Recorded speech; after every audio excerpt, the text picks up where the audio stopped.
like to invite Professor Sudhir sir for his talk, Management of Eyelid Laceration. Yes, sir. Professor Sudhir sir is currently a member of Managing Committee of AIOS, and he has occupied all the posts of Bihar Ophthalmological Society and Patna Ophthalmological Society. Yeah. And currently, sir is heading GMC Betia. Good morning, everybody. I'm very thankful to AIOS and Dr. Amit Raj for giving me this opportunity, and I welcome you all for this talk on trauma. We all know that trauma is one of the important morbidity of eye. Whenever I teach students what is the function of eye, most of them will say that vision, which is natural. Some people are more intelligent, they will say balance also.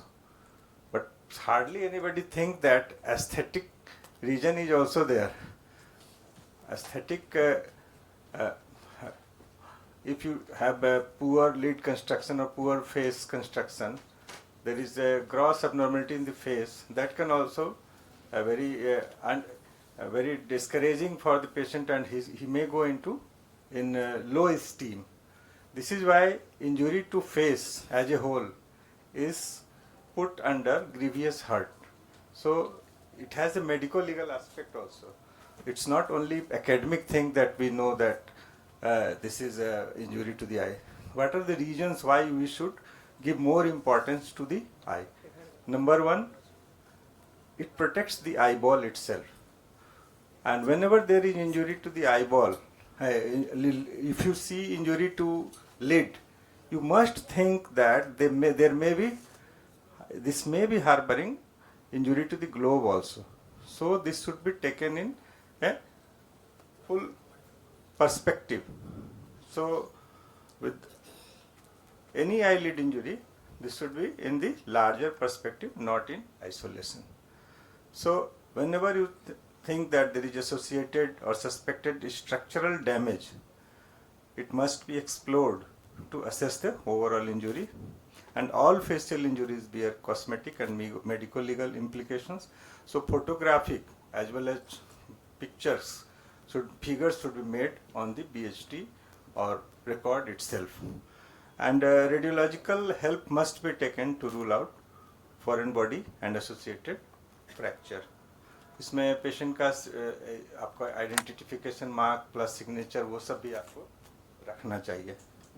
अभी recently हम इसमें पड़ गए थे, फंस गए थे actually, क्योंकि आईलिड इंजरी कहीं जाएगा, अंत में आपके पास आएगा और आपको फिर जब रिकॉर्ड करके रिपेयर करके भेज दीजिएगा, उसके बाद फिर आएगा पुलिस कि आप इसमें बताओ क्या क्या हुआ था. तो पहले से ही करके रखना उचित रहता है. So primary care must be taken. Never try to forcibly open the eye. I have seen at least once that doctor tried to open it with Desmar's retractor, and there was perforated globe behind that, and that eye was lost. So it must be opened in OT under GA or LA, if whatever is feasible. And once associated systemic and ocular involvement have been ruled out. Why systemic? Because many a time the patient may be having assault over the brain, over the skull. Other bone may also be crushed or injured. So that must be taken care first, because save life first. Then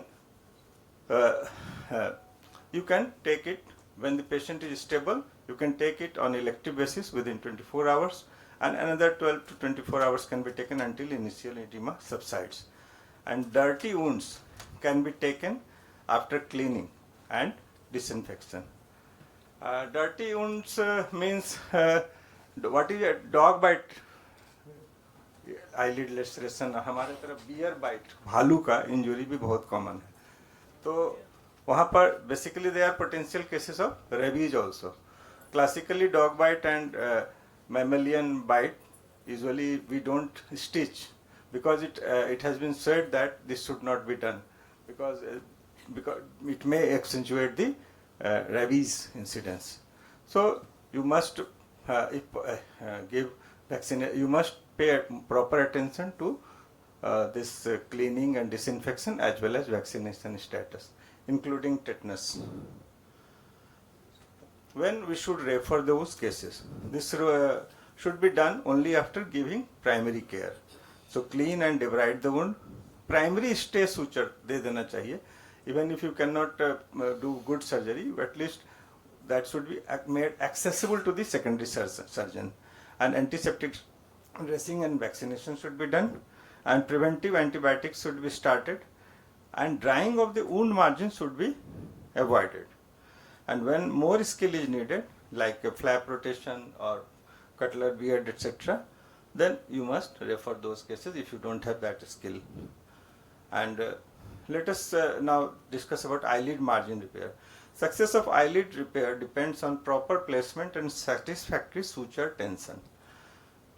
post operative notching of the margin, ये बहुत important है कि आप देखोगे कि नीचे की ओर चला जाता है मार्जिन्स, तो दैट में लीड टू रिकरेंट ट्रिकियासिस हो सकता है, exposure केरेटाइटिस.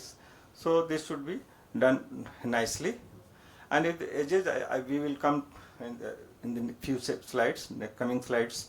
And if edges are ragged, freshen them with sharp blade and make a pentagonal defect. And then palpebral conjunctiva should not be repaired usually because it comes with the posterior lamina to prevent corneal abrasion, and frost stitches should be given at the end. So in cases of superficial injury, if you take a bite like this, so that inner bite is larger than the superior bite, this will give slightly everted edges, which is needed in cases of stitching. In deep laceration, meticulous search for foreign body should be done by exploration and radiology.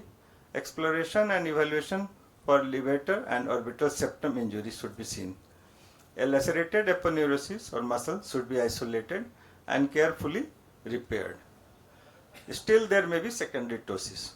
So you should not repair those secondary ptosis by 9 to 12 months, because many a time there will be a spontaneous resolution even after 1 year. And if you see fat in the injury, this suggests septal rupture and it should be repaired. But in cases, care should be taken, should not include the septum or lid in the repair. Otherwise, there will be lag of thalmus in down gaze. So, basic lidless injury, if it is involving the margin and tarsal plate completely, make it sharpen the edge and make it pentagonal and stitch in different layers. This is the basic thing. Before going to this, you must stitch the margin. Take a central bite in the center of the lid margin at gray line with a strong suture. Like I usually prefer 6-0, which is not very thick, but it gives better strength, and 1 or 2 marginal stitches, and then it is knot is tied, and then inner in two layers. Actually, I see a posterior lamina and then skin, muscle lamina and then skin, and you can take a frost suture to stabilize this in the upper forehead. Here is this lid injury. Here you can see that upper lid as well as lower lid is also avulsed. So lower lid, first you should take this suture so that end to end can be reached, and you see whether this can be opposed easily or not. And then after this, then upper lid also is taken like the manner it was described earlier in that picture. So you can see that after repairing the lower lid, upper lid margins are sutured first, and then other injury away from the margin is taken care of. This picture was given by the courtesy of Dr. Sitesh Vats. And lid injury with tissue loss, when the tissue loss is up to 25%. Actually, lid we have a very good we are blessed with good blood vessels and lax tissues in the eyelids. and older the age, laxity is more. So you can see easily with moving this tissue whether this can be opposed or not. And for even in younger patients, up to 25% direct or there is no tissue loss, direct closure is possible. And when there is loss of 25 to 40%, lateral cantholysis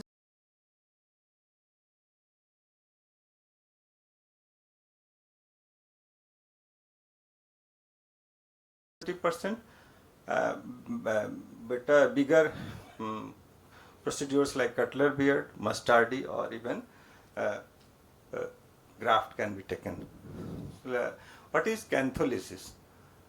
Here, if you dissect the skin at the lateral canthus, you will find the tendon, and you can dissect this tendon into two parts. And then you undermine these things, and then you cut this lower crust, and then you stitch as we have discussed earlier.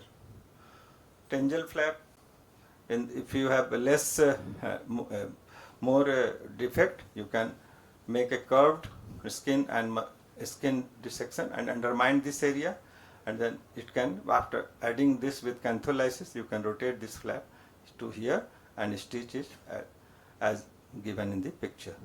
In the same manner, upper lid defect with tarsus still present can be taken up with the flap rotated here and stitched together, and then it is cut here and moved and stitched here. So these are the basic principles.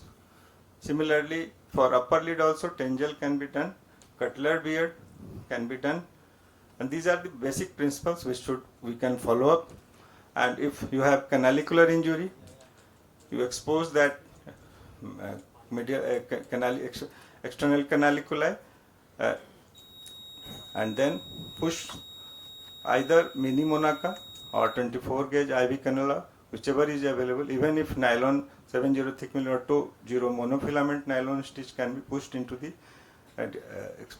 cut end of the canaliculi and stitched and secured around with fine sutures, and then external wound, outer suture nylon can be taken up and secured over the skin so that it does not cause injury to the cornea.